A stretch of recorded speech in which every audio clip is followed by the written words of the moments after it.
Hello friends, నేను మీ Chandu and welcome to my channel. Welcome to Tricon's channel.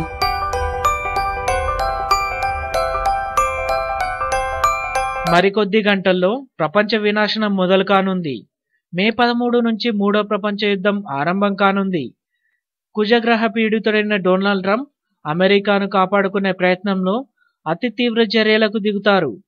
పశ్చిమం నుంచి తూర్పు దాకా భూగోళం కాకవికలమవుతుంది అంటూ ప్రపంచ ప్రఖ్యాత జ్యోతిష్యుడు ప్రమోద్ గౌతమ్ చెప్పిన శకునం ప్రస్తుతం హాట్ టాపిక్ గా మారింది. గతంలో ట్రంప్ గెలుస్తాడని ప్రమోద్ చెప్పిన జోష్యం నిజమైన నేపథ్యంలో తాజాగా ఆయన చెప్పిన శకునాన్ని ప్రపంచ మీడియా హైలైట్ చేసింది. యుద్ధ నివారణ కోసం ప్రమోద్ తన శిష్యులతో కలిసి ఆగ్రాలోని యమునా తీరంలో శుక్రవారం మహాశాంతి యజ్ఞం చేశారు. యమున సోదరుడు మృత్యుకు అధిపతి అయిన యమధర్మరాజును ప్రసన్నం చేసుకోవడం ద్వారా యుద్ధాన్ని నివారించే ప్రయత్నం చేశామని ప్రమోద్ మీడియాకు చెప్పారు. 2017 మే 13 నుంచి సెప్టెంబర్ మాసాంతం వరకు డొనాల్డ్ ట్రంప్ పై కుజుడు తీవ్ర ప్రభావం చూపుతాడు. ఈ సమయంలోనే అమెరికా తీవ్ర హింసను ఎదుర్కోబోతోంది. ప్రతిచర్యగా ట్రంప్ తీసుకునే నిర్ణయాలతో మూడో ప్రపంచ యుద్ధం మొదలవుతుంది అని ప్రమోద్ పేర్కొన్నారు. అసలు ఎవరి ప్రమోద్? ఉత్తరప్రదేశ్ కు చెందిన జ్యోతిష్యుడు ప్రమోద్ గౌతమ్ వేదిక్ సూత్రం అనే సంస్థను నడుపుతున్నారు. కొన్ని వార్తా సంస్థలు ఆయనను అమెరికన్ ఇండియన్ గా పేర్కొన్నాయి.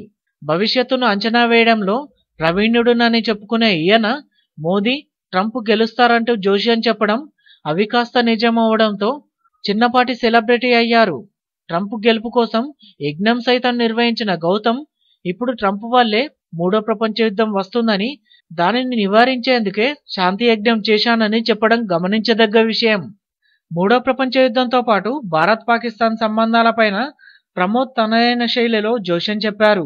కాశ్మీర్ విషయంలో ఇరు దేశాల మధ్య నెలకొన్న ఉద్రిక్తతలు అంతకంతకు పెరుగుతాయని, అతి త్వరలోనే అవి ఉపద్రవానికి దారితీస్తాయని పేర్కొన్నారు. యమునా తీరంలో నిర్వహించిన శాంతి యజ్ఞంలో వివిధ సంస్థలకు చెందిన శాంతి కాముకులు పెద్ద సంఖ్యలో పాల్గొన్నారు. ఈ టాపిక్ ఇక్కడితో ఎండ్ అయింది. మరిన్ని లేటెస్ట్ వీడియోస్ కోసం మా యూట్యూబ్ ఛానల్ని సబ్స్క్రైబ్ చేసుకోండి. నేను మీ Chandu and signing out. Bye. Jai Hind.